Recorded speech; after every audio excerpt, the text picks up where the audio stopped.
ഇനി ഒരു 10 ദിവസം കൂടെ മാത്രമേ നമ്മുടെ മുൻപിലുള്ളൂ ഈ വർഷത്തിൽ. ഒന്നിച്ച് പിന്നെയും കർത്താവിൻ്റെ സന്നിധിയിൽ നമുക്കായിരിക്കാം.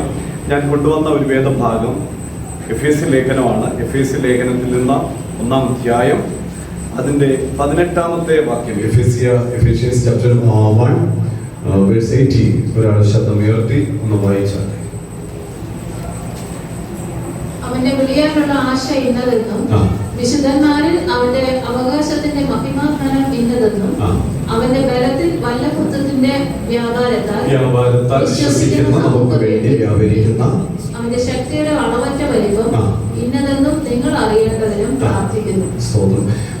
ഇന്ന് വചനത്തിന്റെ പ്രാധാന്യത്തെക്കുറിച്ച്, വചനം വായിക്കുന്ന കാര്യത്തെക്കുറിച്ച് തുടക്കത്തിൽ തന്നെ സിസ്റ്റർ വളരെ ഭംഗിയായിട്ട് നമ്മളെ ഓർമ്മിപ്പിച്ചു. ദൈനംദിന ജീവിതത്തിൽ ദൈവത്തിന്റെ വചനം വായിക്കുന്നതിലും പഠിക്കുന്നതിലും നമ്മൾ വളരെ താല്പര്യമായിരിക്കണം. ബ്ലെസ്സിങ്, അനുഗ്രഹം ഇതൊന്നും ഇല്ല എന്നല്ല, ഇതെല്ലാം ഉണ്ട്. പക്ഷേ മൂല്യം ദൈവത്തിന്റെ വചനത്തിനാണെന്ന് ഗ്രേസ് ഫാമിലി മറന്നു പോകരുത്. ഹല്ലേലൂയ. വചനമില്ല എങ്കിൽ ഒന്നും നടക്കുന്നില്ല. ഒരു ദിവസം യേശു കർത്താവ് തന്റെ പരസ്യ ശുശ്രൂഷയ്ക്ക് വേണ്ടി തന്നെ ഇറങ്ങുന്നതിന് തൊട്ട് മുൻപ് 40 രാവും 40 പകലും ഉപവാസം എടുത്ത് യേശു കർത്താവ് ഇറങ്ങുമ്പോൾ പിശാച് മരുഭൂമിയിലേക്ക് യേശുവിനെ നയിച്ചുകൊണ്ടുപോയി. വ്യത്യസ്തമായ 3 പരീക്ഷകൾ അല്ലേ? 3 പരീക്ഷകൾ. മലയുടെ മുകളിൽ കൊണ്ടുപോയിട്ട് ചടാൻ പറഞ്ഞു, ഒരു കുന്നിന്റെ മുകളിൽ കൊണ്ടുപോയിട്ട് എല്ലാം കാണിച്ചു, ഇതെല്ലാം തരാമെന്ന് പറഞ്ഞു, കല്ലിനോട് അപ്പമായി തീരാൻ പറഞ്ഞു. പക്ഷെ ഇവിടെയൊക്കെ യേശു കർത്താവ് ഓവർകം ചെയ്തത് വേറെ ഒന്നും കൊണ്ടല്ല, ദൈവത്തിന്റെ വചനമാണ്. ഹല്ലേലൂയ.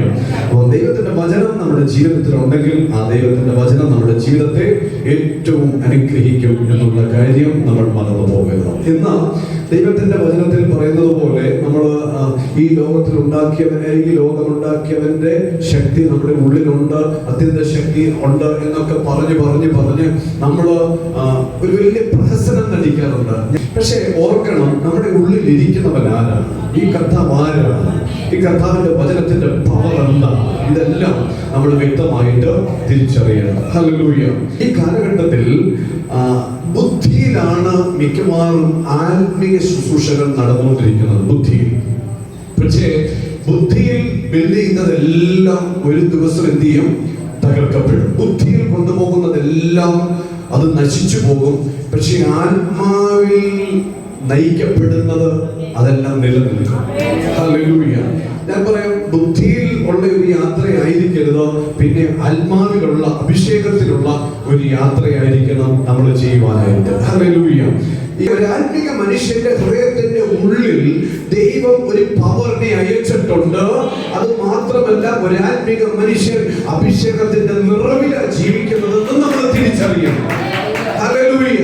അപ്പൊ ഈ അഭിഷേകമായിരിക്കണം നമ്മളെ നയിക്കേണ്ടത്, അഭിഷേകമായിരിക്കണം നമ്മളെ കൊണ്ട് കാര്യങ്ങൾ ചെയ്യിക്കേണ്ടത്, നമ്മളിൽ വ്യാപരിക്കുന്ന അഭിഷേകമായിരിക്കണം അത്ഭുതങ്ങളും അടയാളങ്ങളും നമ്മളെ കൊണ്ട് ചെയ്യിക്കേണ്ടത്.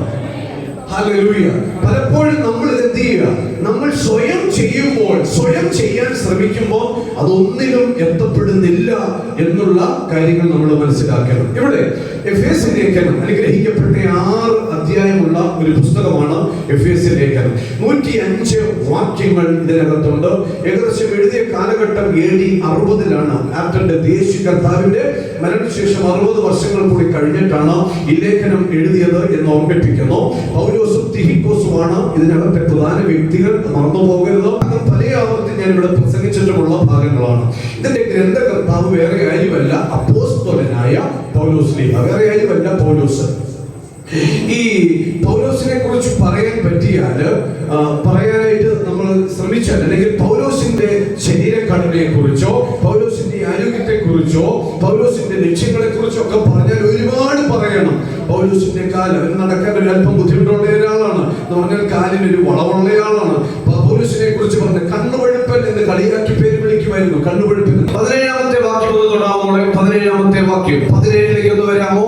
ഇവിടെ നമ്മുടെ കർത്താവായ യേശു ക്രിസ്തുവിന്റെ ദൈവവും അടുത്തത് മഹത്വമുള്ള പിതാവുമായവൻ നിങ്ങൾക്ക് തന്നെ കുറിച്ചുള്ള പരിജ്ഞാനത്തിൽ ജ്ഞാനത്തിന്റെയും വെളിപ്പാടിന്റെയും ആത്മാവിനെ തരേണ്ടതിനും നിങ്ങളുടെ ഹൃദയ ദൃഷ്ടി പ്രകാശിപ്പിച്ചിട്ട്, അങ്ങനെ ഒരു പദവ പറയുന്നത് അല്ലേ?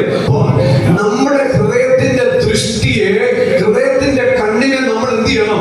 ഒന്ന് തുറക്കണം.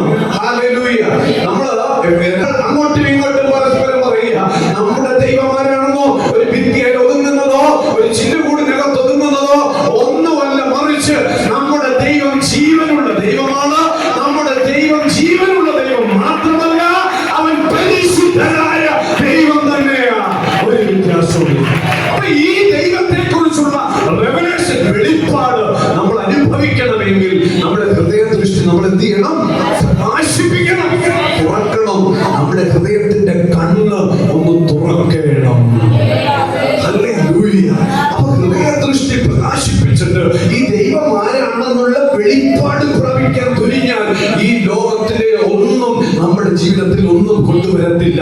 ഇതെല്ലാം ചപ്പൻ ചവറുമാണെന്ന് നമുക്ക് തോന്നും. കാരണം ഇവിടുത്തെ ഒന്നും നമുക്ക് കൊണ്ടുപോകാൻ സാധിക്കത്തില്ല. ഹല്ലേലൂയ. അപ്പോൾ നമ്മൾ തിരിച്ചറിയേണ്ടത് ആരെയാണ്? സർവശക്തനായ ദൈവത്തെ, അല്ലെങ്കിൽ പുത്രനായ യേശുവിനെ നമുക്ക് എന്ത് ചെയ്യാൻ പറ്റണം? പൂർണ്ണമായിട്ട് തിരിച്ചറിയുവാനായിട്ട് സാധിക്കണം. ഇവിടെ ഇങ്ങനെയാണ് ഓർമ്മിപ്പിക്കുന്നത്, നിങ്ങളുടെ ഹൃദയദൃഷ്ടി പ്രകാശിപ്പിച്ചിട്ട് അവന്റെ വിളിയാനുള്ള ആശ എന്നുള്ളതിനേക്കാൾ കുറച്ചുകൂടെ ആശ എന്നുള്ളതിനേക്കാൾ അതിന്റെ നന്നായിട്ടുള്ള ഒരു വ്യാഖ്യാനം പ്രത്യാശ. ഉറക്കെ പറയാമോ? പ്രത്യാശ. അപ്പൊ അവന്റെ വിളിയാനുള്ള പ്രത്യാശ ഇന്നതെന്ന് എന്ന് പറഞ്ഞാൽ ഈ പൗലോസ് അപ്പോസ്തലൻ വിടുവിക്കപ്പെടുന്നത് അല്ലെങ്കിൽ രക്ഷിക്കപ്പെടുന്നത് ദമസ്കോസിന്റെ പടിവാതിൽക്കൽ വെച്ച്. ഹല്ലേലൂയ. ദമസ്കോസിന്റെ പടിവാതിൽക്കൽ വെച്ച് എവിടാ പോകുന്നത്? ദമസ്കോസിലേക്ക്. എന്തിനാ പോകുന്നത്? യേശുവിനെ പ്രസംഗിക്കുന്നവരെ കൊല്ലണം, അല്ലെങ്കിൽ സുവിശേഷ വിരോധിയായിട്ട് ഈജിപ്ഷ്യൻ കുതിരയുടെ പുറത്ത് കയറി ഗവൺമെന്റിന്റെ അധികാരപത്രം അരയിൽ വെച്ച് യേശുവിനെ പ്രസംഗിക്കുന്ന, യേശുവിൽ വിശ്വസിക്കുന്ന സകല ജനങ്ങളെ മുടിക്കുവാനുള്ള അധികാരപത്രം പിടിച്ചുകൊണ്ട് ഇവർ യാത്ര ചെയ്യുക. അങ്ങനെ ദമസ്കോസിൽ വന്നപ്പോൾ ദമസ്കോസിന്റെ പടിവാതിൽക്കൽ വെച്ച് സർവശക്തനായ ദൈവം ശൗലിനെ പിടിച്ചു, അല്ലെ? പൗലോസിനെ പിടിക്കുന്നു. അങ്ങനെ പൗലോസ് അവിടെ വെച്ച് മനസ്സാന്തരപ്പെടുക. ഈ മനസ്സാന്തരപ്പെട്ട പൗലോസിന്റെ ഹൃദയദൃഷ്ടി പ്രകാശിപ്പിച്ചിട്ട് തന്റെ ജീവിതത്തിൽ ദൈവം ദാനം തന്ന 3 കപ്പലിന് പകരം ഒരു 6 ആക്കാം എന്നുള്ള ആ ആശയല്ല, പ്രത്യാശയല്ല പൗലോസിന്റെ ഹൃദയത്തിലേക്ക് വന്നത്. മറിച്ച് ഇതില്ലെങ്കിലും എനിക്ക് ജീവിക്കാൻ പറ്റും ക്രിസ്തുവിൽ. അപ്പൊ ഇവിടെ ദമസ്കോസിന്റെ പടിവാതിൽക്കൽ വെച്ച് പൗലോസ് അല്ലെങ്കിൽ ശൗല് മനസ്സാന്തരപ്പെട്ടു, ദൈവത്തിന്റെ മകനായിട്ട് മാറി. ഈ ഭാഗങ്ങൾ നമുക്ക് അവിടെ കാണാനായിട്ട് പറ്റുന്നുണ്ട്. ഇവിടെ പൗലോസിന്റെ ഹൃദയത്തിന്റെ ഉള്ളിൽ ആ ഒരു പ്രത്യാശ, എന്നൊക്കെ പറഞ്ഞ് പ്രത്യാശ. നമ്മുടെ ഹൃദയത്തിന്റെ ഉള്ളിൽ ഹൃദയദൃഷ്ടി പ്രകാശിപ്പിക്കേണ്ടത് എന്തിനു വേണ്ടിയാണ്?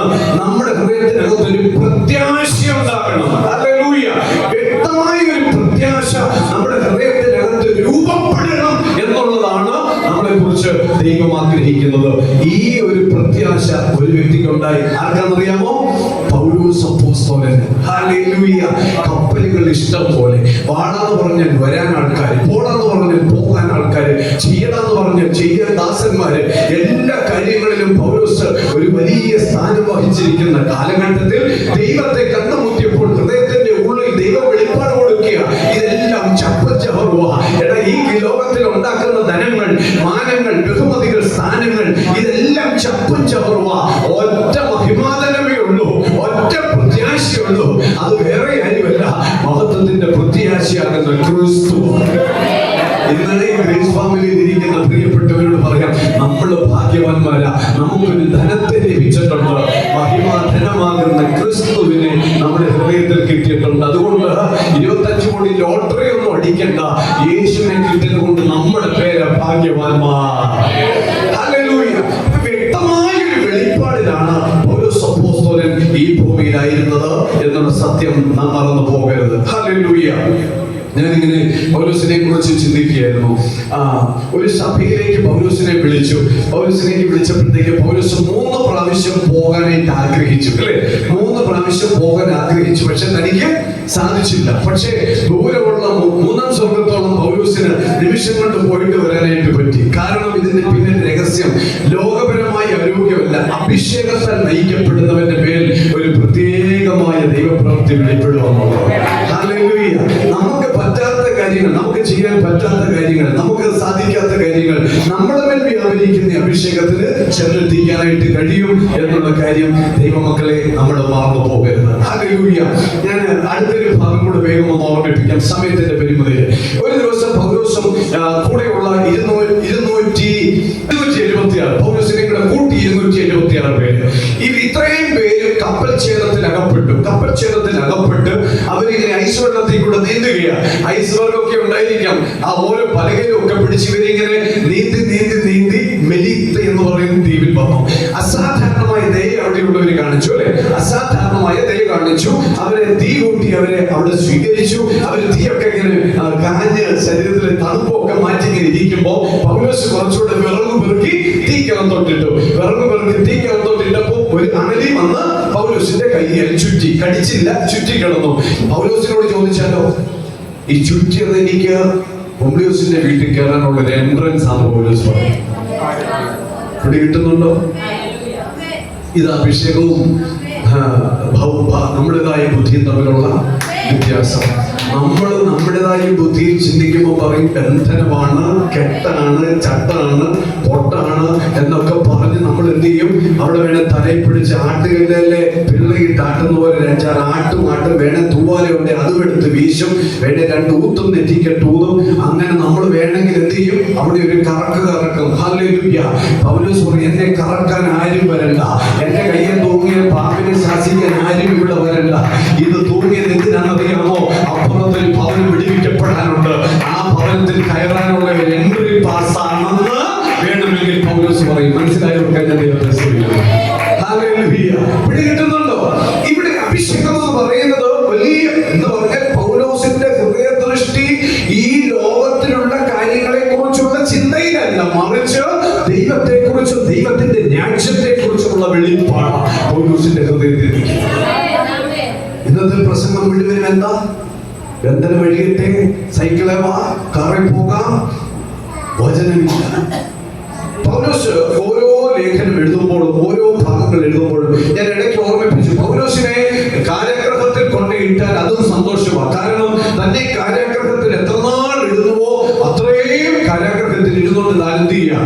ലേഖനങ്ങൾ എഴുതും. ഈ പൗലോസിനെ പിടിച്ച് കാരാഗൃഹത്തിൽ നിന്ന് വെളിയിലേക്ക് ഇട്ടാലോ തന്നെ വെളിയിലേക്ക് ഇറക്കുന്നത് നോക്കിയിരിക്കുക.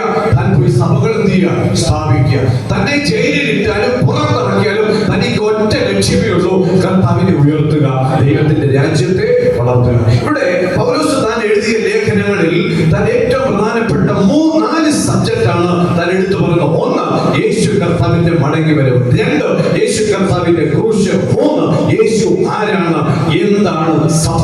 ഈ 4 സബ്ജക്റ്റിനെ ആസ്പദീകരിച്ചാണ് താൻ തന്റെ ലേഖനങ്ങൾ മുഴുവൻ എഴുതിയിരിക്കുന്നത്.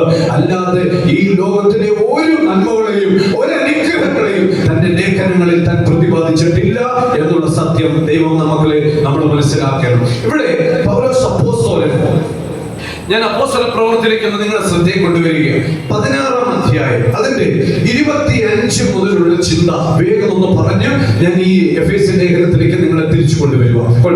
ഇവിടെ ഓർമ്മിപ്പിക്കുക, നമുക്ക് എല്ലാവർക്കും പരിചയമുള്ള ഒരു ഭാഗമാണ്. നമ്മളിത് കേട്ട് മടുത്തതാണ്, തഴമ്പിച്ചതാണ്. ഒരുപാട് പ്രസംഗം ഇതിന്റെ പിന്നിൽ നമ്മൾ കേട്ടിട്ടുണ്ട്. പക്ഷേ ഇവിടെ നമ്മൾ ഒന്നുകൂടെ പൗലോസിനെ നമ്മളൊന്ന് തിരിച്ചറിയാൻ പോവുകയാണ്. അർദ്ധരാത്രിക്ക് എന്തിനു വേണ്ടിയാ പൗലോസും ശീലാസും കാരാഗൃഹത്തിൽ കിടന്നത്? ദൈവത്തിന്റെ വചനം ശുശ്രൂഷിച്ചു. ചില വ്യക്തികളുടെ ശരീരത്തിന് ദുരാത്മാക്കൾ വിട്ടുമാറി അനേകർക്ക് ലാഭം വരുത്തിക്കൊണ്ടിരുന്ന ചില വ്യക്തികൾ അവരുടെ ലാഭങ്ങളൊക്കെ പോയി എന്നുള്ള കാരണത്താൽ അവർ തമ്മിൽ അങ്ങോട്ടും ഇങ്ങോട്ടും സംസാരിച്ചു യേശുവിനെ ഉയർത്തുന്നതിന്റെ പേരിലുള്ള പല അവഗണനകളിലും പൗലോസിനെ കൊണ്ടാക്കി അവസാനം പൗലോസിനെ പിടിപ്പിച്ച് പൗലോസിനെ കാരാഗൃഹത്തിലേക്ക് കൊണ്ടുപോയിടുകയാണ്. പൗലോസും ശീലാസും കാരാഗൃഹത്തിൽ കിടക്കി. അതാണ് ഈ ഭാഗം. ഇവിടെ കാരാഗൃഹത്തിൽ പൗലോസും ശീലാസും കിടക്കുമ്പോൾ അർദ്ധരാത്രിയിൽ, അങ്ങനെ ഓർമ്മിപ്പിക്കുന്നത്, അർദ്ധരാത്രിക്ക് പൗലോസും ശീലാസും പാടി പ്രാർത്ഥിച്ച് ദൈവത്തെ പാടി സ്തുതിച്ചു. തടവുകാർ നിന്നുകൊണ്ടിരിക്കുക, ശ്രദ്ധിച്ചുകൊണ്ടിരിക്കുക. ഏത് സമയത്താണ്? അർദ്ധരാത്രി. ഹല്ലേലൂയ. പൗലോസും ശീലാസും കാരാഗൃഹത്തിൽ. അവരുടെ 2 പേരുടെയും കാല് ആമത്തിലിട്ട് പൂട്ടിയിട്ടുണ്ട്. 2 പേരുടെയും ശരീരം ചങ്ങലകളാൽ ബന്ധിച്ചിട്ടുണ്ട്. ലോകപരമായ എല്ലാ പ്രതിസന്ധിക്കും തങ്ങൾ വിധേയരായി കാരാഗൃഹത്തിനകത്ത് കിടക്കുക. ഒന്ന്, ശരീരം ചലിപ്പിക്കാൻ പറ്റത്തില്ല. 2 സ്റ്റെപ്പ് മുമ്പോട്ട് വെക്കാൻ പറ്റത്തില്ല, പുറകോട്ട് വെക്കാനും പറ്റത്തില്ല. അത്രമാത്രം ആമത്തിലിട്ട് പൂട്ടി പൗലോസിനെയും ശീലാസിനെയും കാരാഗൃഹത്തിൽ ബന്ധിച്ചിട്ടിരിക്കുക. പക്ഷേ ആരാധിക്കുവാൻ തന്റെ കാലിലെയോ കൈകളിലെയോ ശരീരത്തെ ബന്ധിച്ച ചങ്ങലകളോ പൗലോസിനും ശീലാസിനും തടസ്സമായില്ല. ഹല്ലേലൂയ. ഒരു പ്രതിസന്ധി നമ്മുടെ മുൻപിൽ വരുമ്പോൾ ആ പ്രതിസന്ധി ആയിരിക്കരുത് ദൈവത്തെ ആരാധിക്കാൻ നമ്മുടെ തടസ്സം. ഹല്ലേലൂയ. പ്രതിസന്ധികൾ വരട്ടെ, വേദനകൾ വരട്ടെ, നിരാശകൾ വരട്ടെ, രോഗം വരട്ടെ, ദുഃഖങ്ങൾ വരട്ടെ, നെടുവീർപ്പുകൾ ഉണ്ടാകട്ടെ. പക്ഷെ അതിന്റെ നടുവിൽ നാം ചെയ്തു പോരുന്നത് പോലെ തന്നെ ദൈവത്തെ മഹത്വപ്പെടുത്തുന്നതിൽ ഒരൽപ്പം കൂടെ ഊർജ്ജം കാണിക്കുവാൻ, ഒരൽപ്പം കൂടെ യശസ് കാണിക്കുവാൻ സ്വർഗീയ ദൈവം നമുക്ക് കൃപ തരുന്നെങ്കിൽ അത് നമ്മുടെ ജീവിതത്തിന്റെ മുന്നോടിയാണ്.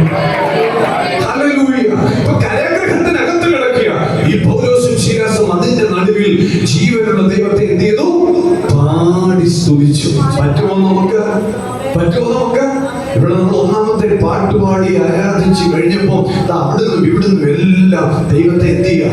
സ്തുതിക്കുന്നത് നേരുള്ളവർക്ക് ഉചിതം.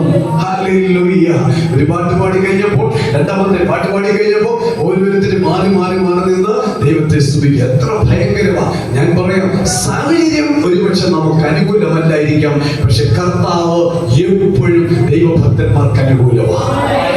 ഹോട്ടലിൽ ഭക്ഷണം കഴിക്കാൻ ഇരിക്കുമ്പോൾ ഭക്ഷണം കൊണ്ട് തന്നു കഴിയുമ്പോഴും നമുക്ക് ആ ഹോട്ടലിൽ ഇരുന്നുകൊണ്ട് എന്ത് ചെയ്യാൻ പറ്റണം?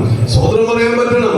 അത് നമ്മുടെ കർത്താവിനെ മഹത്വപ്പെടുത്തുന്നതിന് ഇവിടെ പൗലോസും ശീലാസും അർദ്ധരാത്രിക്ക് ദൈവത്തെ പാടി സ്തുതിച്ചു. തടവുകാർ ശ്രദ്ധിച്ചുകൊണ്ടിരുന്നു. അടുത്ത കാര്യത്തിലേക്ക് വരാം.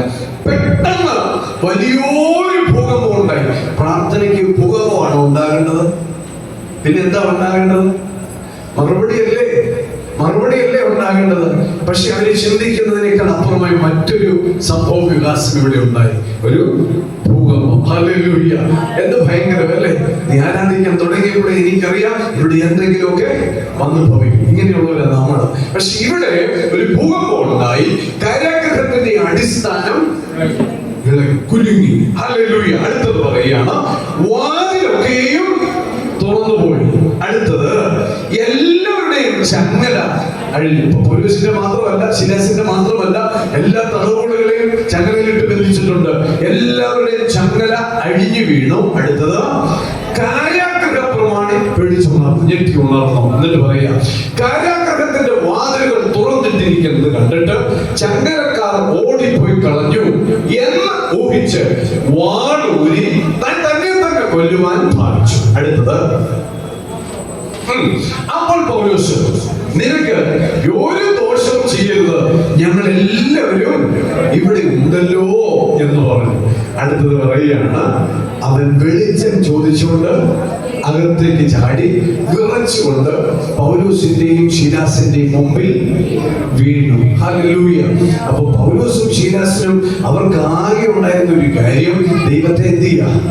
ദൈവത്തെ ആരാധിക്കുക, ദൈവത്തെ പാടുക, ദൈവത്തെ സ്തുതിക്കുക. നമ്മളാണെങ്കിലും നിസാരം ഒരു രാത്രി സ്റ്റേഷനിൽ പോയി കിടക്കണമെങ്കിൽ അങ്ങനെ ഒരു അവസരം വന്നെങ്കിൽ നമ്മുടെ മുഴുവനും ചിന്ത എന്തായിരിക്കും?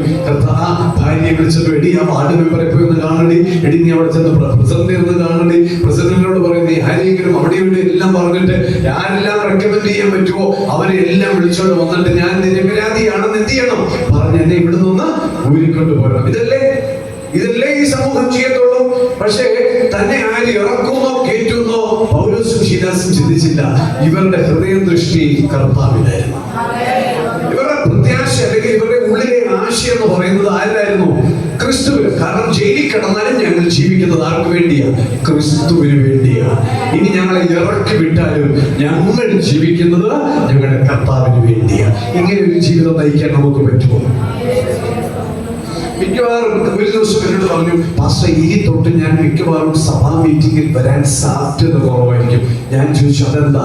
മോക്ക് ജോലി കിട്ടണമെങ്കിൽ മറ്റവരുടെ സർട്ടിഫിക്കറ്റ് വേണമെന്ന്. എന്താ പറഞ്ഞേ? മോക്ക് ജോലി കിട്ടാൻ ഇപ്പൊ അവിടെ പോയിക്കൊണ്ടിരിക്കുക സർട്ടിഫിക്കറ്റിന് വേണ്ടി. പിടികിട്ടുന്നുണ്ടോ? നമ്മുടെ വെളിപ്പാട് എവിടാ? നമ്മുടെ കർത്താവിലുള്ള നമ്മുടെ എന്താ ഹൃദയദൃഷ്ടി എന്തോ പ്രകാശിച്ചിരിക്കുന്നത്? 100 1000 തവണ കൈയടിക്കുന്നതിലോ 10,000 പ്രാവശ്യം സ്തോത്രം പറയുന്നതിലോ അല്ല, നമ്മുടെ ഹൃദയ ദൃഷ്ടി പ്രകാശിക്കുക അല്ലേ? വിടുതൽ എന്ന് പറയുമ്പോൾ ചാടാൻ നമുക്ക് ഇഷ്ടമാണ്, കൈകൊട്ടാൻ ഇഷ്ടമാണ്, തുള്ളി മറിയാൻ ഇഷ്ടമാണ്. പക്ഷെ നമ്മുടെ ഹൃദയദൃഷ്ടി ദൈവത്തെ തിരിച്ചറിയാൻ നമ്മുടെ ഹൃദയദൃഷ്ടി പ്രകാശിച്ചില്ല എങ്കിൽ, ദൈവത്തിന്റെ രാജ്യത്തെ കുറിച്ചുള്ള വെളിപ്പാട് നമ്മുടെ ഹൃദയത്തിന്റെ ഉള്ളിൽ പ്രവേശിച്ചില്ല എങ്കിൽ, യേശു കർത്താവ് ആരാണെന്നുള്ള വ്യക്തമായ തിരിച്ചറിവ് നമ്മുടെ ഹൃദയത്തിന്റെ ഉള്ളിൽ പ്രവേശിച്ചില്ല എങ്കിൽ, നമ്മുടെ ഈ ഭൂമിയിലെ ജീവിതം അത് നിർവീര്യമാണ്, യാതൊരു പ്രയോജനവും ഉണ്ടാകത്തില്ല. പറയുന്നു, അവർ വെളിച്ചം ചോദിച്ചുകൊണ്ട്, ആര്? കാരാഗൃഹത്തിന്റെ പ്രമാണി വെളിച്ചം ചോദിച്ചുകൊണ്ട് അകത്തേക്ക് ചാടി വിറച്ചുകൊണ്ട് പൗലോസിന്റെയും ശീലാസിന്റെയും മുൻപിൽ വീണു. കുറച്ചു മുമ്പേ എങ്ങനെ നടന്നവനാ ഞാൻ പറയാം. നമ്മൾ ദൈവത്തെ ആരാധിക്കുമ്പോൾ, നമ്മൾ ദൈവത്തെ സ്തുതിക്കുമ്പോൾ, ദൈവത്തിന്റെ ദൈവികമായ വെളിപ്പാടിൽ നാം ആയിരിക്കുമ്പോഴുണ്ടല്ലോ, ഈ ലോകത്തിൽ നമുക്കെതിരെ നിൽക്കുന്ന, സമൂഹത്തിൽ നമുക്കെതിരെ നിൽക്കുന്നതിനെ മുഴുവനും നമ്മുടെ ആരാധനയും പ്രാർത്ഥനയും തച്ചുവെക്കുമെന്നുള്ള കാര്യത്തിൽ യാതൊരു സംശയവുമില്ല. നമ്മുടെ ഹൃദയദൃഷ്ടി കർത്താവിൽ പ്രകാശിപ്പിക്കുക. ഹല്ലേലൂയ. എന്ത് ഭയങ്കരമായ വെളിപ്പാടല്ലേ!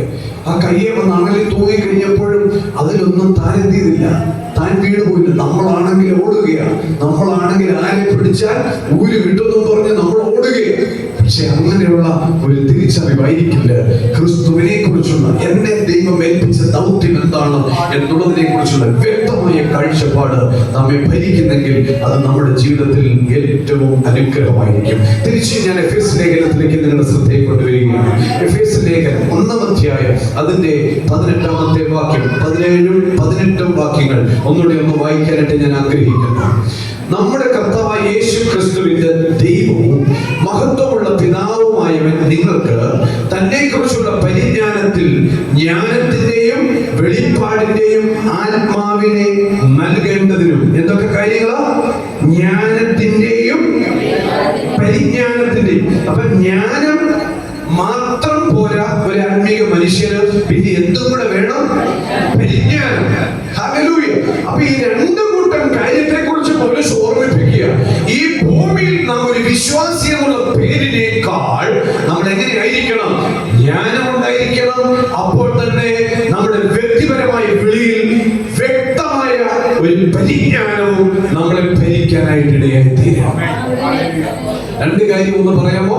ജ്ഞാനം, പരിജ്ഞാനം എന്ന് പറഞ്ഞ്, ജ്ഞാനവും പരിജ്ഞാനം. പണ്ട് സഭാ ശുശ്രൂഷകരെ ദൈവം ഏൽപ്പിക്കുന്നതിന് മുൻപ് ഞാൻ കോട്ടയമേലായിരിക്കുമ്പോൾ അവിടുത്തെ സഭായോഗത്തിൽ ഒരു ആന്റി, നല്ല പാട്ടാണ്, നല്ല രസമായിരുന്നു, അഭിഷേകം എന്നൊക്കെയുള്ള പാട്ടാണ് തോന്നുന്നത്. നല്ല രസം, ചാടാനും തുള്ളാനും. ഞാൻ ചാടും, ഞാൻ തുള്ളും ഒക്കെ ചെയ്യും. പക്ഷേ ഈ ആന്റി തുള്ളി തുള്ളി തുള്ളി തുള്ളി ഡാൻസ് കളിച്ച് കളിച്ച് കളിച്ച് കളിച്ച് സഹോദരന്മാരാണോ നിൽക്കുന്നത്, സഹോദരിമാരാണോ നിൽക്കുന്നത് നടത്തില്ല, അവരെ ഇടിച്ചിട്ട് ഇവരെ ഇടിച്ചിട്ട് അവസാനം ഒരു അരമതിലെ പോയി തലയടിച്ച് വീണിട്ട് ആരാധനയുടെ ഇടയ്ക്ക് മന്ദിരാശുപത്രിയിൽ കൊണ്ടുപോയി ചരിത്രം എന്റെ മുമ്പിലുണ്ട്. ഹല്ലേലൂയ. പിടികിട്ടുന്നുണ്ടോ? ഇതാണോ ആരാധന? നമ്മൾ സൂക്ഷിക്കണം. ആരാധന എങ്ങനെയായിരിക്കണം? ജ്ഞാനത്തിലും പരിജ്ഞാനത്തിലുമായി പ്രാർത്ഥിക്കുന്നത്. ജ്ഞാനത്തിലായിരിക്കണം, പരിജ്ഞാനത്തിലായിരിക്കണം. നമ്മുടെ ആത്മീയ ജീവിതം ജ്ഞാനത്തിലായിരിക്കണം, അത് പരിജ്ഞാനത്തിലായിരിക്കണം. ഒരു മനുഷ്യനും നമ്മുടെ ജീവിതത്തിലെ കുറവ് കണ്ടെത്തിയിട്ട് ആ കുറവ് പറഞ്ഞുകൊണ്ട് പ്രസംഗിച്ചതക്കാനായിട്ട് ഇടയായി തീരരുത്. നമ്മളെ കുറിച്ച് നമ്മൾ ജ്ഞാനത്തിലാണ് ഈ കാര്യങ്ങൾ ചെയ്യുന്നത്, ആ കാര്യങ്ങൾ പരിജ്ഞാനത്തിലാണ് ചെയ്യുന്നത് എന്നുള്ള ധാരണയിൽ തന്നെ നമ്മൾ മുമ്പോട്ട് പോയേ പറ്റത്തുള്ളൂ. ഇവിടെ നമ്മുടെ ഹൃദയദൃഷ്ടി പ്രകാശിപ്പിക്കേണ്ടതിന് പിന്നിലെ രഹസ്യം എന്താണ്? ഒന്ന്, ജ്ഞാനത്തിന്റെയും പരിജ്ഞാനത്തിന്റെയും വെളിപ്പാടിന്റെയും ആത്മാവിനെ. എവിടെ? ഇതാണ് നമ്മൾ സൂക്ഷിക്കേണ്ടത്. ഹല്ലേലൂയ. വെള്ളയും കറുപ്പൊക്കെ ഇട്ടുകൊണ്ട് നടക്കാൻ എളുപ്പമാണ്, പക്ഷെ നമ്മുടെ ജീവിതത്തിൽ ഇല്ല എങ്കിൽ അത് നമ്മൾ കൂടുതലെത്തിയും ദോഷം ചെയ്തേക്കാം. പറയരുത്, സൂക്ഷിക്കുക. അപ്പൊ ഇവിടെ വെളിപ്പാടിനെയും ആത്മാവിനെ നൽകേണ്ടതിനും അടുത്തത് നിങ്ങളുടെ ഹൃദയദൃഷ്ടി പ്രകാശിപ്പിച്ചിട്ട് അവന്റെ വിളിയാനുള്ള പ്രത്യാശ ഇന്നതെന്ന്, പൗലോസിനെ പോലെ വ്യക്തമായ പ്രത്യാശ ഇന്നതെന്ന്, വിശുദ്ധന്മാരിൽ അവന്റെ അവകാശത്തിന്റെ മഹിമാധനം ഇന്നതെന്ന് വിശ്വസിക്കുന്ന നമുക്ക് വേണ്ടി വ്യാപരിക്കുന്ന അവന്റെ ശക്തിയുടെ അളവറ്റ വലിപ്പം ഇന്നതെന്ന് നിങ്ങൾ അറിയേണ്ടതിനും തന്നെ ഞാൻ എന്റെ ദൈവത്തിന്റെ സന്നിധിയിൽ എത്തിക്കൊണ്ടിരിക്കുകയാണ്, പ്രാർത്ഥിച്ചുകൊണ്ടിരിക്കുക. പൗലോസിന്റെ പ്രാർത്ഥന നമ്മളെല്ലാവരും 2 നില വീട് വെക്കട്ടെ എന്നല്ല, നമുക്ക് എല്ലാവരും വീട്ടിൽ കാറ് കയറി വരട്ടെ എന്നുള്ളതല്ല, പിന്നെ നമ്മുടെ വീട് പെയിന്റ് അടിക്കട്ടെ എന്നല്ല, നമ്മുടെ പിള്ളേരെല്ലാം വിദേശത്ത് പോട്ടെ എന്നല്ല, മറിച്ച് ആണോ? ഇതൊന്നുമല്ല. ഒന്ന്, ദൈവത്തിന്റെ മക്കൾ ജ്ഞാനത്തിലും പരിജ്ഞാനത്തിലും ദൈവത്തിന്റെ സന്നിധിയിൽ ആത്മാവിൽ വളരുവാനായിട്ട്. അതുകൊണ്ട് ഈ അറിവ്, ഈ ജ്ഞാനത്തിൽ പൗലോസ് ആയിരുന്നത് കൊണ്ടാണ് താന് പ്രതിസന്ധിയിൽ പോയി വീണപ്പോഴും, കാരാഗൃഹത്തിലായിരുന്നപ്പോഴും, മെലീത്തയിൽ പോയപ്പോഴും തന്നെ അസ്വസ്ഥമാക്കുന്നതിനെ തൻ മുൻപിൽ വലിയൊരു പ്രശ്നമാക്കി കാണാതെ തന്നെ അയച്ചിടത്തെല്ലാം തന്റെ ദൈവത്തിന് വേണ്ടി, ക്രിസ്തുവിന് വേണ്ടി താൻ കഷ്ടം അനുഭവിക്കുവാൻ താൻ തയ്യാറായി. കഴിഞ്ഞ ദിവസം ഞങ്ങൾ തിമോത്തിയോസിന്റെ ലേഖനമൊക്കെ പഠിച്ചപ്പോൾ ലാസ്റ്റ് തിമോത്തിയോസിന്റെ ലേഖനം ഫിലോമോനും കഴിഞ്ഞു, തീത്തോസും കഴിഞ്ഞു. അവിടെ പഠിപ്പിക്കുക, ഈ ലോകത്തിലുള്ളതെല്ലാം ഞങ്ങൾ എന്ത് ചെയ്യുക? ചപ്പും ചവറെന്ന് എണ്ണുന്നു. ഇവിടെ ഒന്നും നമ്മളെ സുരക്ഷിതമായി കൊണ്ടുപോകത്തില്ല. ഇവിടുത്തേതെല്ലാം താൽക്കാലികം, ഇവിടുത്തേതെല്ലാം നശിച്ചു പോകുന്നതാണ്. ഇവിടെ നമ്മൾ എന്തെല്ലാം ഉണ്ടാക്കിയാലും ഇതൊന്നും നമ്മൾ എന്ത് ചെയ്യത്തില്ല, അങ്ങേ രാജ്യത്തിൽ കൊണ്ടുപോകത്തില്ല. അവിടെ നമുക്ക് വേണ്ടി എല്ലാം ദൈവം ഒരുക്കി വെച്ചിട്ടുണ്ട്. എല്ലാ സുഖ സൗകര്യങ്ങളും കർത്താവോട് ഒരുക്കിയിട്ടുണ്ട്. ഇവിടുന്ന് ഒന്നും കൊണ്ടുപോകേണ്ട കാര്യമില്ല. പക്ഷെ ഇവിടുത്തേതെല്ലാം എന്തുവാ? ചപ്പും ചവറുവാ. എന്നിട്ട് തന്റെ നിര്യാണ സമയം എടുത്തപ്പോൾ പുരുഷന് പറയുക, ഞാൻ ജീവിക്കുന്നത് ക്രിസ്തു, ഞാൻ മരിക്കുന്നത് ലാഭം. ലാസ്റ്റ് പറയുന്നു, മരണവീട്ടിൽ മാത്രം കേട്ടിട്ടുള്ള ഒരു പദമാണ്, ഞാൻ നല്ല പോർ പൊരുതും. ഈ ജ്ഞാനവും പരിജ്ഞാനവും ക്രിസ്തുവിനുള്ള പരിശുദ്ധാത്മാവിന്റെ വെളിപ്പാട് നമ്മുടെ ജീവിതത്തിലുണ്ടെങ്കിൽ നമുക്ക് എന്ത് ചെയ്യാൻ പറ്റും? കർത്താവിന് വേണ്ടി നല്ല പോർ പൊരുതാൻ പറ്റും. നല്ല പോർ പൊരുതും. അടുത്തത് ഓട്ടം തികച്ചു.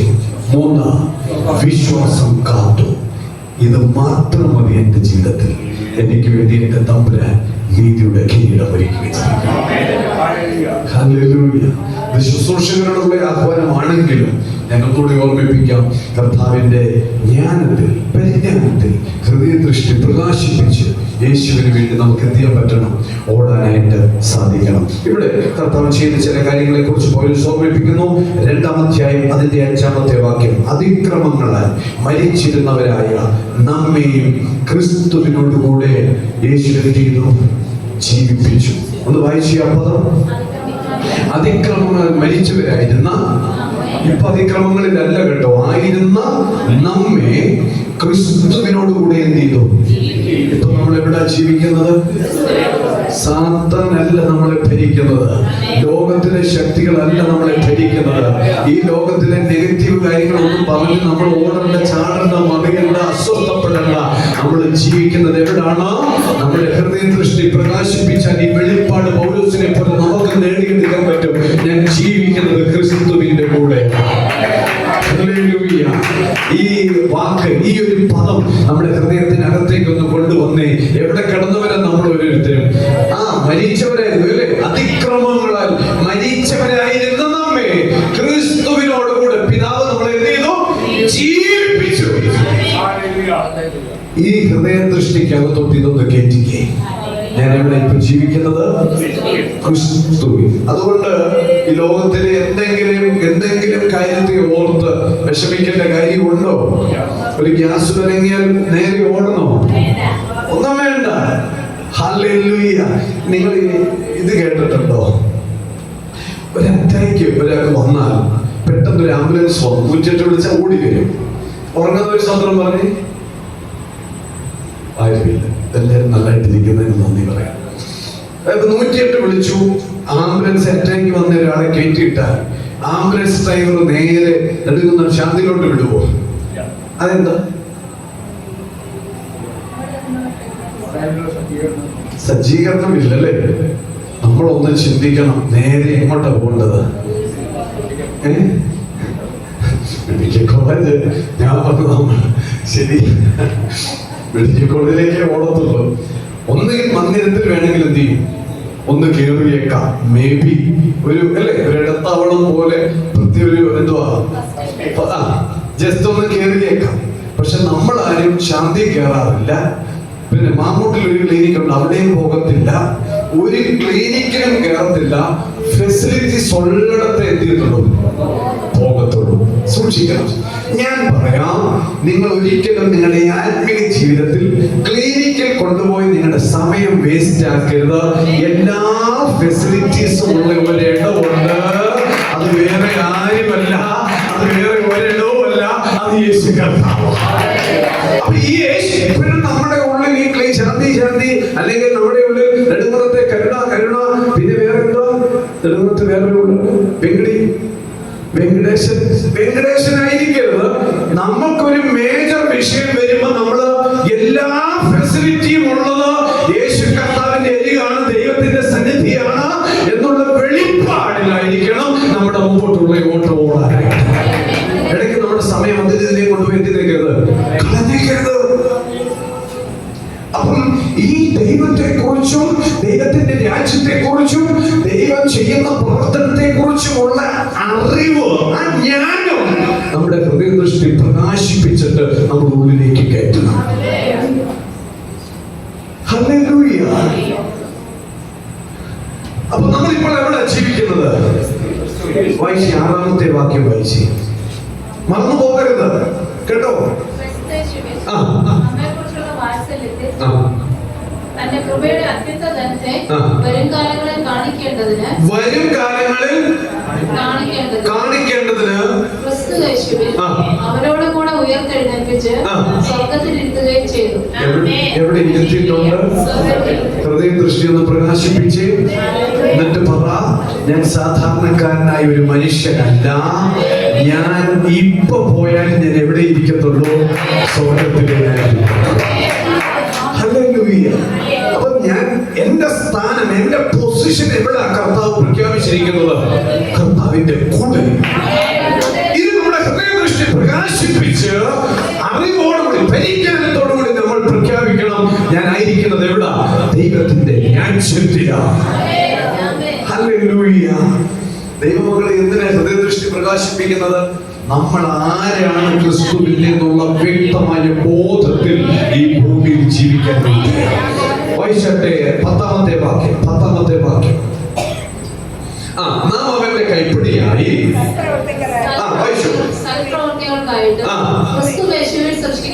എവിടെ സൃഷ്ടിക്കപ്പെട്ടവരാ? ഉറക്കെ പറഞ്ഞേ.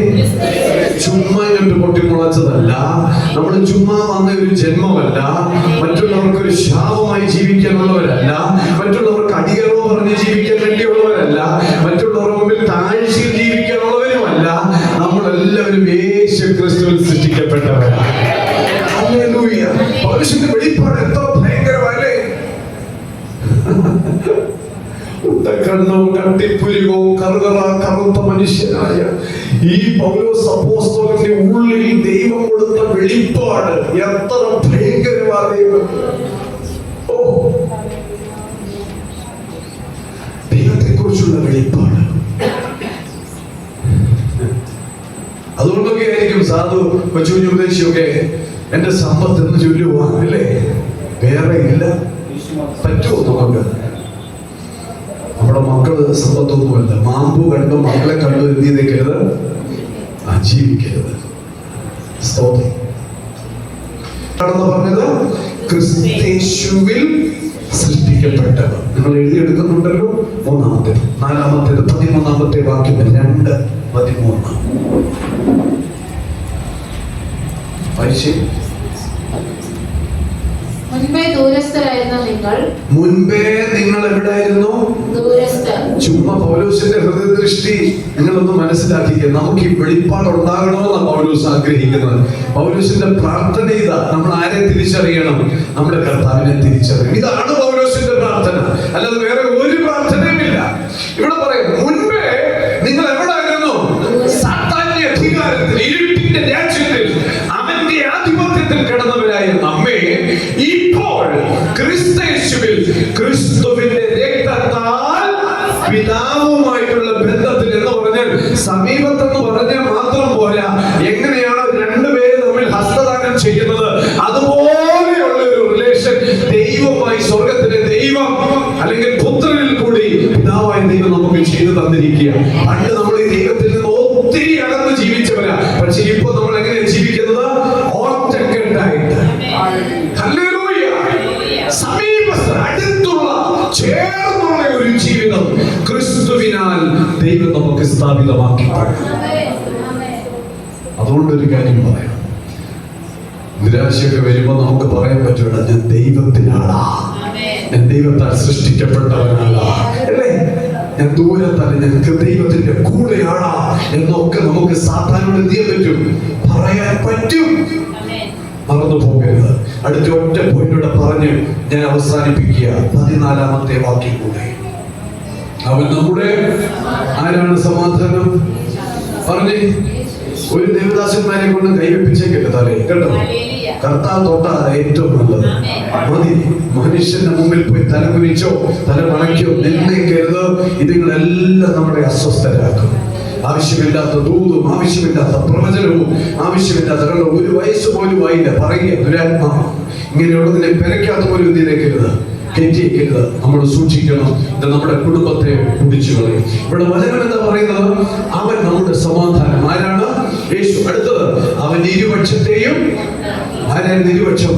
നമ്മുടെയും ദൈവത്തെയും തമ്മിൽ ഒന്നാക്കി. അടുത്തത്, ചട്ടങ്ങളും കൽപ്പനകളുമായി ന്യായപ്രമാണം എന്ന ശത്രുത്വം എന്നേക്കുമായി തന്റെ ജഡത്താൽ യേശു കർത്താവിന്റെ കാൽവരി ക്രൂശിലെ ത്യാഗത്താൽ തുടച്ചു നീക്കി വേർപാടിന്റെ എന്നെയും എന്റെ ദൈവത്തെയും തമ്മിൽ ഒന്നിപ്പിക്കത്തില്ലെന്ന് പറഞ്ഞിരുന്ന ആ പ്രമാണത്തെ മുഴുവനും, ആ ശക്തിയെ മുഴുവനും, ആ പ്രതികൂലത്തെ മുഴുവനും യേശു കർത്താവിന്റെ കാൽവരി ക്രൂശിലെ ത്യാഗത്താൽ എന്നേക്കുമായി തുടച്ചു മാറ്റി എന്നെയും ദൈവത്തെയും ഒന്നാക്കി സമാധാനം എന്റെ ജീവിതത്തിൽ പറഞ്ഞ് നടുച്ചുവർ ഇടിച്ചു കളഞ്ഞു. ഒന്ന് പറഞ്ഞാട്ടെ.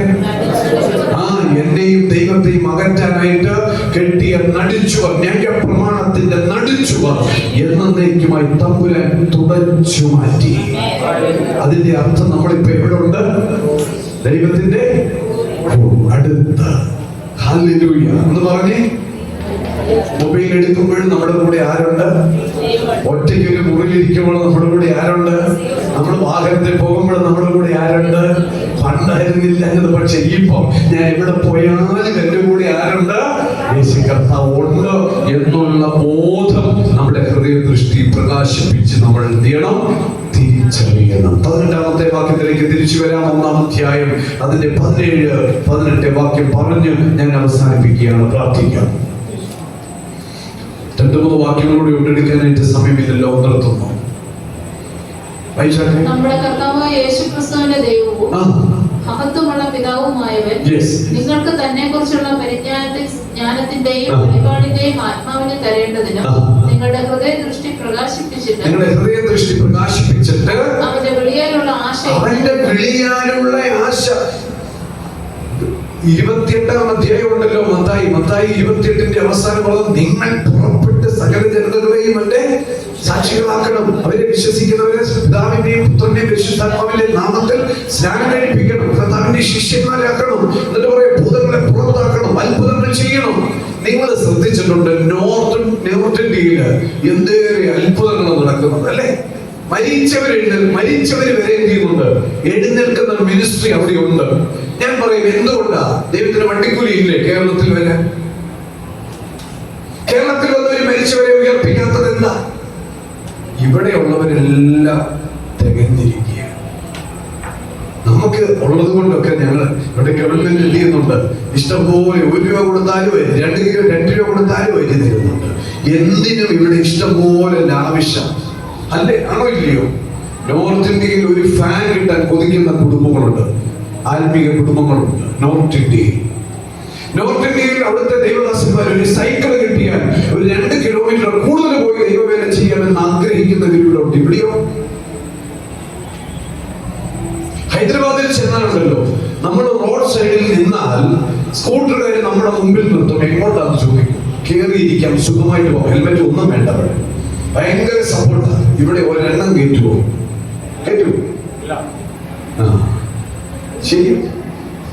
ശരിക്കും പറഞ്ഞാൽ കേരളം ഗോഡ്സ് ഓഫ് കൺട്രി എന്നുള്ള പേരൊക്കെ പണ്ടേ മാറ്റുന്നത്. മനുഷ്യൻ നീചത്വവും ദൈവഹിതമല്ലാത്തതും അരാജകത്വവും ഒക്കെ ആയിട്ട് ഇവിടുത്തെ മനുഷ്യൻ വിളവയാടുകയാണ്. നോർത്ത് ഇന്ത്യയിൽ നടക്കുന്ന അത്ഭുതങ്ങൾ. നോർത്ത് ഇന്ത്യയിലേക്ക് പോകണം കേട്ടോ. അവിടെ സാധുക്കൾ മരത്തിന്റെ ചോട്ടിലിരുന്ന് വെയിലത്തിരുന്ന് ദൈവത്തെ ആരാധിക്കുകയും ദൈവത്തിന്റെ പ്രവൃത്തി അവർ അനുഭവിക്കുകയും ചെയ്യുക. ഇവിടെ നമ്മൾ പറയാം, നമ്മളെല്ലാവരും തികഞ്ഞവരാണെന്ന് പറഞ്ഞ് നമ്മൾ ഇവിടെ ഇരിക്കുക. ദൈവമക്കളെ നമ്മളെ ഏൽപ്പിച്ച കുറെ ദൗത്യങ്ങളുണ്ട്. മരിച്ചവരെ എഴുന്നേൽപ്പിക്കണമെന്നുള്ള ദൈവത്തിന്റെ വാഗ്ദത്തമാണെങ്കിൽ പ്രാർത്ഥിക്കാൻ തുടങ്ങണം അതിനു വേണ്ടി. ഞാൻ തൊട്ട അത്ഭുതങ്ങൾ നടക്കുമെന്ന് ദൈവം പറഞ്ഞിട്ടുണ്ടെങ്കിൽ അത് അനുഭവിക്കാൻ വേണ്ടി നമ്മൾ ചെയ്യാൻ തുടങ്ങണം. ഞാൻ പറയാം, നമ്മൾ തൊടുമ്പോൾ ട്യൂമർ മാറണം. നമ്മൾ പറയുമ്പോൾ ചില അത്ഭുതങ്ങൾ നടക്കണം. നമ്മൾ പറയുമ്പോൾ കൽപ്പിക്കപ്പെടും.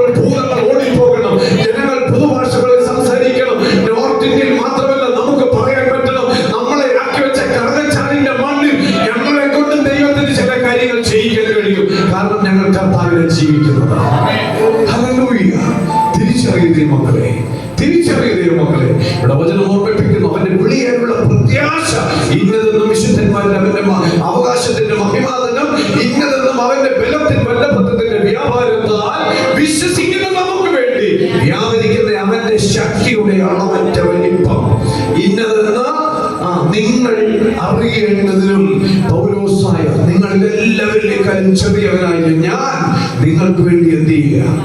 പ്രാർത്ഥിക്കുന്നു. ഹല്ലേലൂയ. ദൈവമക്കളെ, നമ്മൾ ആരാണ്, നമ്മുടെ ജീവിതം എന്താണ്, നമ്മുടെ വിളി എന്താണ് വ്യക്തമായി തിരിച്ചറിഞ്ഞ് ഈ കാലഘട്ടത്തിൽ നമുക്ക് മുമ്പോട്ട് പോകാനായിട്ട് സാധിക്കണം. 2026 നമ്മളെ നോക്കിയിരിക്കുകയാണ്. ഞാൻ പറഞ്ഞു നമ്മളെല്ലാവരും 2026 പോകും, അങ്ങനെ തന്നെ പറയാം. 2026 കയറും. പക്ഷെ 2026 25 കിടന്ന് കളിച്ചതുപോലെ ചീമട്ടെ കടയിരുന്നത് പോലെ 2026 എന്തെങ്കിലും ഒക്കെ ചെയ്യാൻ നമ്മൾ എന്ത് ചെയ്യണം? തയ്യാറാകണം.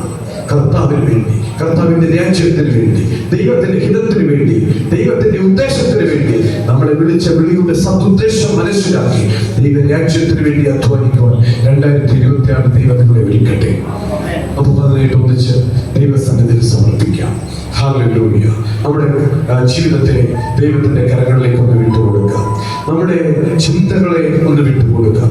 ലോകപരമായ കാര്യങ്ങളെക്കാൾ, ലോകപരമായ നന്മകളെക്കാൾ, ലോകപരമായ സുഖങ്ങളെക്കാൾ, ലോകപരമായ അനുഗ്രഹങ്ങളെക്കാൾ, ലോകപരമായ സ്ഥാനങ്ങളെക്കാൾ, ലോകപരമായ മാനങ്ങളെക്കാൾ നമ്മളെ ആക്കി വെച്ചിരിക്കുന്ന ദൈവത്തിന്റെ രാജ്യത്തിന്റെ ആ വലിയ ധനത്തെ കുറിച്ചുള്ള ചിന്ത, ആ യേശുവിനെ കുറിച്ചുള്ള ചിന്ത, കർത്താവ് ഏൽപ്പിച്ച നമ്മളെ ഏൽപ്പിച്ച ഉത്തരവാദിത്തങ്ങളെ കുറിച്ചുള്ള ചിന്ത നമ്മളെ ഭരിക്കാനായിട്ടും ആ ദൈവത്തിന് വേണ്ടി നമ്മുടെ ജീവിതം വിട്ടുകൊടുത്ത് കർത്താവിൽ പ്രയോജനപ്പെടുവാനായിട്ടും നമുക്കൊന്നിച്ച് നമ്മെ തന്നെ കൽപ്പിച്ചു കൊടുക്കാം. ഹല്ലേലൂയ. നമ്മുടെ ചിന്താകുലങ്ങളെ ഒന്ന് മാറ്റാം, നമ്മുടെ ഭാരങ്ങളെ ഇറക്കി വെക്കാം, നമ്മുടെ വേദനകളെ നീക്കി വെക്കാം, നമ്മുടെ ഹൃദയത്തിനകത്തെ മുറിവുകളെ ഉണക്കാൻ ദൈവകരങ്ങളിലേക്ക് നമ്മെ തന്നെ ഏൽപ്പിച്ചു കൊടുക്കാം. നമുക്കൊന്നിച്ച് ദൈവസന്നിധിയിൽ പ്രാർത്ഥിക്കാം. Hallelujah, hallelujah, hallelujah. നന്ദി പറയുന്ന കർത്താവേ, എല്ലാ കണ്ണുകളും ഒരു നിമിഷം നടക്കുക. Thank you Jesus, thank you Jesus. എന്റെ സമ്പത്തെന്നു ചൊല്ലുവാൻ വേറെയൊന്നും യേശു മാത്രം സമ്പത്താകുന്നു.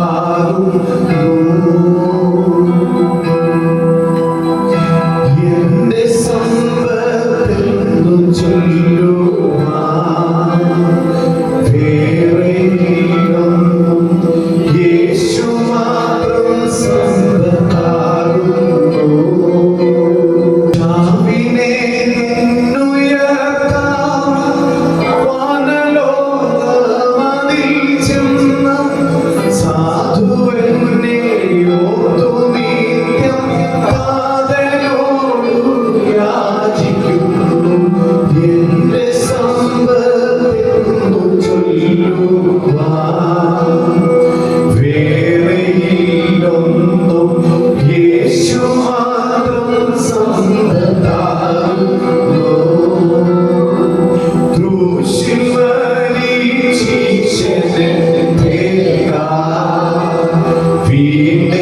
വീണ്ടെടുത്തെന്നെ സ്വർഗ്ഗകനാൻ നാട്ടിലാക്കുവാൻ. പാപം നീങ്ങി ശാപം മാറി മൃത്യുവിന്മേൽ ജയമേകി വേഗം വരാം എന്നു രക്ഷിതാമയം തീർന്നാശ നൽകി. എന്റെ സമ്പത്തെന്നു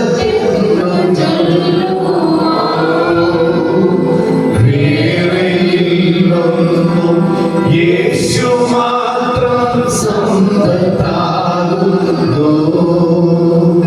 തന്റെ പേർക്കായി സർവസമ്പത്തും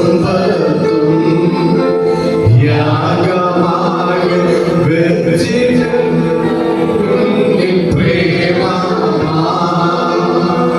തന്റെ വേല ചെയ്തുകൊണ്ടും എന്നെ ക്രൂശു ചുമന്നിട്ടു.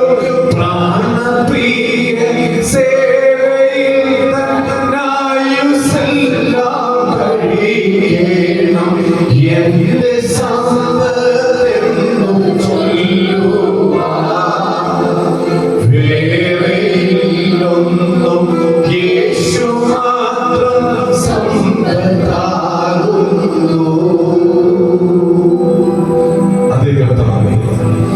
അങ്ങയെക്കുറിച്ചുള്ള വെളിപ്പാട്, അങ്ങയെക്കുറിച്ചുള്ള പ്രത്യാശ, അങ്ങയെക്കുറിച്ചുള്ള അറിവ് ഞങ്ങളുടെ ജീവിതത്തിൽ ഇല്ല എങ്കിൽ ഞങ്ങൾ ഒന്നുമല്ല കർത്താവേ.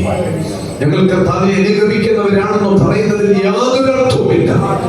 പക്ഷെ ക്രിസ്തുവിൽ ഞങ്ങൾ ആരാണെന്നും ക്രിസ്തുവിൽ എന്താണ് ഞങ്ങളെന്നുമുള്ള വ്യക്തമായി തിരിച്ചറിവിൽ ഹൃദയദൃഷ്ടി പ്രകാശിപ്പിച്ച് പരിജ്ഞാനത്തിൽ, ജ്ഞാനത്തിൽ, ആത്മാവിൽ, അഭിഷേകത്തിൽ മുമ്പോട്ട് ഞങ്ങൾക്ക് ജീവിപ്പാൻ എല്ലാ വഴിയും വാതിലും തുറന്നു തന്നതിന് ഞങ്ങൾ നന്ദി പറയുന്ന കർത്താവ്. ഞങ്ങൾ സാധാരണക്കാരല്ല, ഞങ്ങൾ ദൈവത്തിന്റെ കൃപ പ്രാപിച്ചവരാണ്, ദൈവത്തിന്റെ രാജ്യം അവകാശമാക്കിയവരാണ്, ദൈവകൃപയിൽ ഞങ്ങൾ കർത്താവിനോടൊപ്പം ജീവിക്കാൻ പോകുന്നവരാണ്.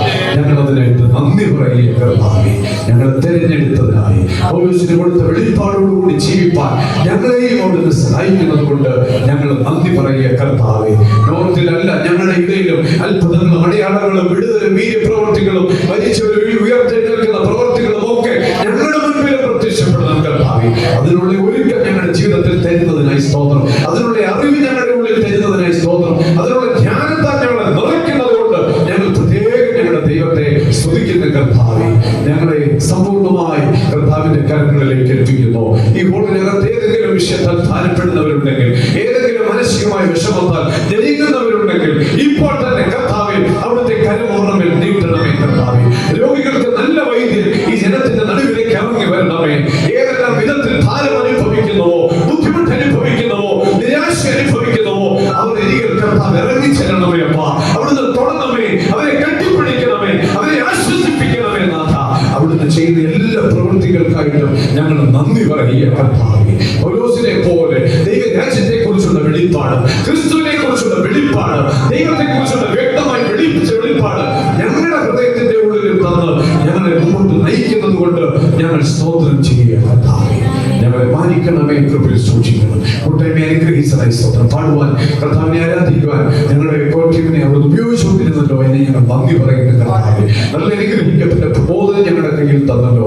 ഞങ്ങളുടെ സകല പ്രാർത്ഥനകൾക്കും നമ്മുടെ മറുപടി തന്നതിനായിട്ടും ഒക്കെ ഞങ്ങൾ ഈ സമയം സ്തോത്രം ചെയ്യുന്നു കർത്താവേ. 2026 ഞങ്ങളുടെ മുൻപിലുണ്ട്. ഞങ്ങൾക്കറിയാം ആ 2026 ദൈവവചനത്തിന് പ്രാധാന്യം കൊടുക്കുന്ന, ദൈവത്തിന്റെ ഹിതമനുസരിച്ച്, ദൈവത്തിന്റെ കൽപ്പനകളെ അനുസരിച്ച് ചെയ്യുന്നവരായി ജീവിപ്പാനൊക്കെ ഞങ്ങളെ അവിടുന്ന് സഹായിക്കണമേ എന്ന് ഞങ്ങൾ പ്രാർത്ഥിക്കുന്നു. സമാധാനത്തിന്റെ, സ്നേഹത്തിന്റെ ഒരു നല്ല കൂട്ടായ്മ സ്വർഗം ഞങ്ങൾക്ക് തന്നതിനായി ഞങ്ങൾ ഈ സമയം സ്തോത്രം ചെയ്ത് വന്ന എല്ലാ പ്രിയപ്പെട്ടവരെയും ദൈവകരങ്ങളിലേക്ക് ഏൽപ്പിച്ച് ഞങ്ങൾ അനുഗ്രഹിച്ച് പ്രാർത്ഥിക്കുന്നു. ഈ സമയത്ത് ഞങ്ങളുടെ വൈശുദ്ധതയും കുടുംബത്തെയും ഞങ്ങൾ ഓർത്ത് പ്രാർത്ഥിക്കുന്നു. അവരെയും ഇന്ന് പകൽ കൂട്ടി വരുത്തിയല്ലോ നന്ദി പറയുന്നു അപ്പ. നന്ദി പറയും ഞങ്ങളുടെ സൺഡേ സ്കൂളിനായിട്ട്, സൺഡേ സ്കൂൾ കുഞ്ഞുങ്ങൾക്കായിട്ട്, യൂത്തിലെ കുഞ്ഞുങ്ങൾക്കായിട്ടൊക്കെ ഞങ്ങൾ നന്ദി പറയുന്നു. ദൂരത്തിൽ ചേർത്തും ജോലിയും പഠനവും ഒക്കെ ആയിരിക്കുന്ന പലരുണ്ട് കർത്താവേ. അവരെ എല്ലാവരും ഞങ്ങൾ ദൈവകരങ്ങളിലേക്ക് ഏൽപ്പിച്ച് അനുഗ്രഹിക്കുക. ദൈവസഭയിലെ സകലരും ഒരു അനുഗ്രഹമായി മാറട്ടെ. എല്ലാവരെയും ദൈവിക ദർശനത്താലും ദൈവരാജ്യത്തെ കുറിച്ചുള്ള വെളിപ്പാടിനാലും നിറയ്ക്കണമെന്നും കൊച്ചു കുഞ്ഞുങ്ങളോടൊപ്പം സകലരെയും ദൈവവചനത്തിനോട് ഉറപ്പിക്കണമെന്നും ഞങ്ങൾ ദൈവസന്നിധിയിൽ പ്രാർത്ഥിക്കുന്നു. ഞങ്ങൾ ഇപ്പോൾ തിരിയുന്നു. തിരുസാന്നിധ്യം കൂടിയിരിക്കണമേ. എല്ലാ ആത്മീയ നന്മകളാലും ഞങ്ങളെ നിറയ്ക്കണമേ. എല്ലാ ആത്മീയ അനുഗ്രഹങ്ങളാലും ഞങ്ങളെ കരുതണമേ. എല്ലാ ആത്മീയ വഴികളിലും ഞങ്ങളെ നയിക്കണമേ എന്നും അങ്ങയോട് ഞങ്ങൾ ഈ സമയം പ്രാർത്ഥിക്കുന്നു. ഞങ്ങൾ വളരട്ടെ, കൃപ കൂടിയിരിക്കണം. മാനവും മഹത്വവും പുകഴ്ചയും ബഹുമാനവും എല്ലാം പ്രിയ ദൈവത്തിന് മാത്രം ഈ സമയം ഞങ്ങൾ കരയേറ്റുന്നു. യേശുവിന്റെ മഹത്വമുള്ള നാമത്തിൽ തന്നെ ആമേൻ. പിതാവാം ദൈവത്തിന്റെ സ്നേഹവും പുത്രനാം യേശുവിന്റെ കൃപയും ആശ്വസിപ്പിച്ച് വഴി നടത്തുന്ന പരിശുദ്ധാത്മാവാം ദൈവത്തിന്റെ കാവലും കൂട്ടായ്മയും നാം ഏവരുടെ മേലും, നമ്മുടെ ഭവനങ്ങളുടെ മേലും, നമ്മളെ ഏൽപ്പിച്ച എല്ലാ ആത്മീക ശുശ്രൂഷകളുടെ മേലും, ദൈവത്തിന്റെ മഹാദൗത്യത്തിന്റെ മേലും ഇന്നും എന്നും എല്ലായ്പ്പോഴും ഉണ്ടായിരിക്കുമാറാകട്ടെ. ആമേൻ. അർക്കപ്പെട്ട കുഞ്ഞാണ്